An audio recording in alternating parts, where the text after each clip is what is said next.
One day they brought a woman to Jesus caught in the act of adultery. You know, you have to be Jewish to understand that story. She deserved to be stoned to death. But so did the man. And if they'd caught her in the very act, they'd let him go. That was the first illegal thing in the whole encounter. Both she and the man should have been stoned. Of course, they did it as a trap for Jesus, because if he agreed to the stoning, he'd fall foul of the Romans, who forbade Jews to do that. If he didn't, he would fall foul of all the rabbis and the scholars, who would say, you're not obeying the law of Moses. Second thing is, he said, he that is without sin can throw the first stone. Now that is the most misunderstood verse by Gentiles. It does not mean you've got to be sinless before you can punish.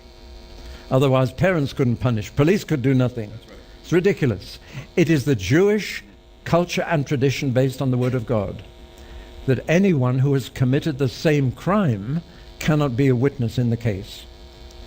So Jesus was saying, if any of you has not committed adultery, you can throw the first stone. And they went away one by one, beginning with the eldest. The youngest tried to brazen it out, but finally they all went. Now at that point, no one could condemn the woman. Not even Jesus could, legally, because there had to be 2 or 3 witnesses for the death penalty. So Jesus, he didn't say, I forgive you. He said, I don't condemn you. He couldn't, not by the law of God.